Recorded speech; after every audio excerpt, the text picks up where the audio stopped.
दुनिया में कामयाबी दिलाने वाला अगर कोई सबसे बड़ा शब्द है तो वो है लगन। जब हम बाज की तरह आसमान छू सकते हैं तो मुर्गे की तरह क्यों उड़े? कल की तैयारी आज से नहीं, अभी से करिए। बिना मेहनत ये ऑप्टिमिस्टिक होना आलस कहलाता है। अधिकतर लोग बेहद ऑर्डिनरी जीवन जीते हैं और मर जाते हैं।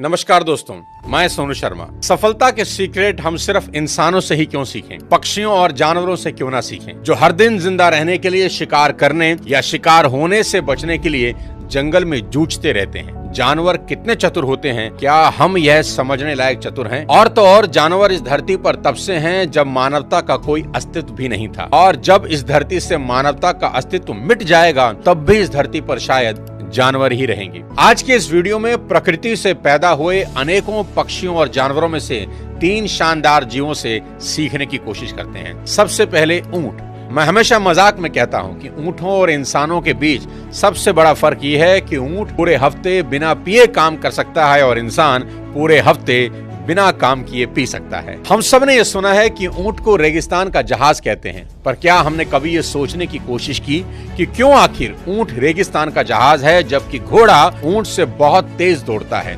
पर हम घोड़े की तारीफ में ऐसा कुछ नहीं कहते। आज समझते हैं क्यों। दोस्तों, दुनिया में कामयाबी दिलाने वाला अगर कोई सबसे बड़ा शब्द है तो वो है लगन। मतलब जब बाधाएं आपके रास्ते में आती हैं तो भी आप रुकते नहीं और अपनी दिशा में चलते ही चले जाते हैं। और अगर आप सही मायने में लगन सीखना चाहते हैं तो रेगिस्तान में जाकर ऊंट को देख लें। दूर दूर तक फैला हुआ रेगिस्तान, चेहरे पर और आंखों पर पड़ते गर्म रेत के थपेड़े, पानी का नामो निशान नहीं। सुबह से शाम तक अंगारे की तरह तपती रेत पर 30-40 मील दूर चलना, और इससे भी बड़ी बात, अपनी पीठ पर 200 किलो का वजन लाद कर चलना, और सिर्फ एक दिन नहीं, भगवान न जाने कितने दिनों तक। ऊंट हमें याद दिलाता है कि अगर हम संकल्पवान हों तो कुछ भी असंभव नहीं है। इसलिए आपके जीवन में जब भी चुनौतियां आए, ऊंट को याद कर लें और याद रखें, ऊंट धीरे धीरे ही सही पर निरंतर लगातार आगे बढ़ते रहते हैं, एक बार में सिर्फ एक कदम। क्योंकि ऊंट अच्छे से जानते हैं कि वो 100 मीटर की फर्राटा नहीं दौड़ रहे बल्कि मैराथन दौड़ रहे हैं। इसलिए वे कभी जल्दबाजी या हड़बड़ी में नजर नहीं आते, नपी तुली चाल चलते हैं। उनके अंदर मुश्किल एनवायरनमेंट में खुद को ढाल लेने की योग्यता होती है। हमें भी ये याद रखना चाहिए कि जिंदगी 100 मीटर की दौड़ नहीं बल्कि मीलों लंबी मैराथन है। ऊंट हमें सिखाते हैं कि जीवन में कभी टेंशन नहीं लेना। अगर लोग आपसे आगे निकल जाएं तो भी नहीं, अभी काफी दौड़ बची है। और अगर आप ऊंट की तरह धीरे धीरे ही सही पर लगातार चलते रहें तो सबसे आगे निकल सकते हैं। साथियों, जीवन छोटा दिखता है लेकिन काफी लंबा होता है, इसलिए प्लानिंग हमेशा लॉन्ग टर्म के हिसाब से ही करें। हमेशा याद रखें, सिचुएशन कितनी ही कठोर क्यों ना हो, भगवान ने आपको उससे ज्यादा कठोर बनाया है। सिचुएशन हमेशा निर्जीव होती हैं पर आप सजीव हैं, इसलिए आप अपनी सिचुएशन से ज्यादा ताकतवर हैं। कुछ इंटरेस्टिंग बात बताता हूं। अब अबू धाबी में आपको ऊंट के दूध से बना मिल्क शेक मिल सकता है। ऊंट के दूध में गाय के दूध से ज्यादा विटामिन सी और लोहा होता है। इसका इस्तेमाल कजाकिस्तान में टीबी के साथ कई बीमारियों के इलाज में भी किया जाता है।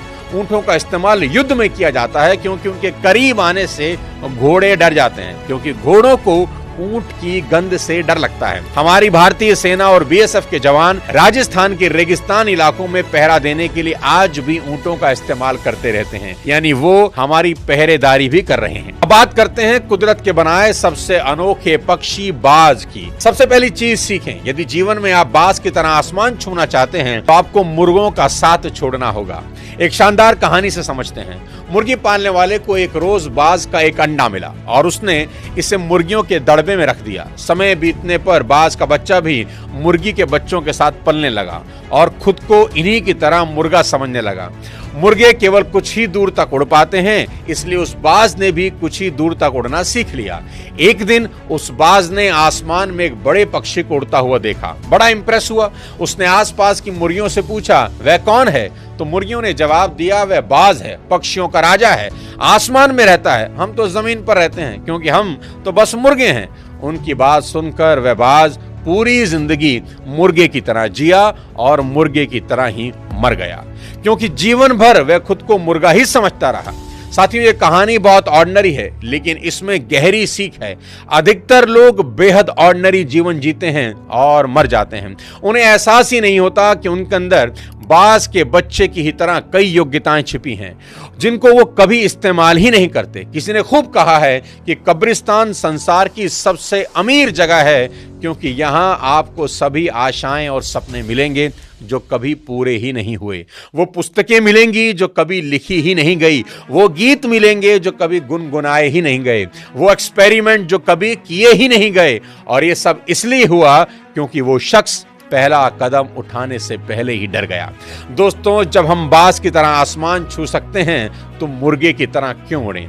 बाज हमें सिखाता है कि हमेशा विजेताओं के साथ रहें। 10,000 फीट की ऊंचाई पर आपको कोई दूसरा पक्षी कभी नहीं मिलेगा। अगर कोई दूसरा पक्षी होगा तो वो बाज ही होगा। बाज कबूतरों से दोस्ती कभी नहीं करते। वे छोटे पक्षियों के साथ नहीं उड़ते, क्योंकि उनको कबूतर या दूसरे छोटे पक्षियों के साथ उड़ने के लिए नीचे आना होगा, क्योंकि बाकी पक्षी